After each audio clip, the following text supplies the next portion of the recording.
to the state of Israel in its treatment of the Palestinians, and yet the government is concerned about its use of language and doesn't feel it is appropriate to even use the word apartheid when Amnesty International, the most respected human rights organisation in the world, and Human Rights Watch, within a very short period of time, issue these damning reports saying that Israel, since its foundation, has been built on a system of oppression and domination and apartheid and racism, involving the murder of unarmed, innocent civilians on a regular basis, arbitrary detention and imprisonment, land annexations, the displacement of people, the denial of basic fundamental rights to 6 million Palestinians who are displaced outside Israel and the occupied territories, to the right to the return to their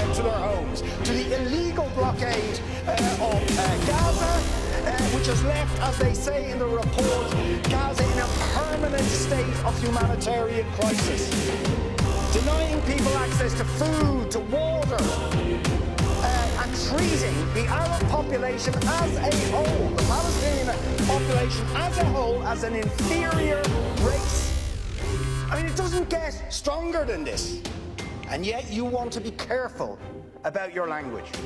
You're happy to correctly use the most strong and robust language to describe the crimes against humanity of Vladimir Putin, but you will not use the same strength of language when it comes to describing Israel's treatment of the Palestinians, when it is now being documented and detailed by two of the most respected human rights organisations in the world, and indeed has been alleged by dozens and dozens of non-governmental organisations, and to be honest, anybody who looks honestly at the decades of brutal, inhumane persecution of the Palestinians, successive assaults on Gaza, the annexation of their land and territory, the systematic application of apartheid rules, don't want to even use the word apartheid. Never mind sanctions.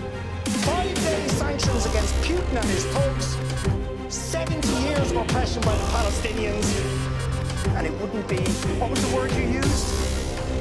It wouldn't be helpful to impose sanctions. Amnesty International are calling for Israel to be referred to the International Criminal Court for crimes against humanity. Will you support it? They are calling for targeted sanctions against Israeli officials who are perpetuating the system of apartheid. Just exactly the same types of sanctions you've just initiated against Vladimir Putin. Will you support it? And I think the answer is clearly you're not going to. And then we ask the question, why? Why?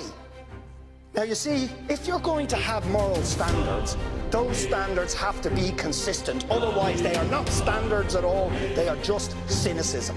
Of course, we all know the reason that the standards are not consistent is because to call out the apartheid state of Israel would be to run foul of the concerns of certain states that are now presenting themselves as defenders of democracy and so on, such as the United States, the UK, Germany and other powers, whose relationship with Israel, supporting it and backing it, means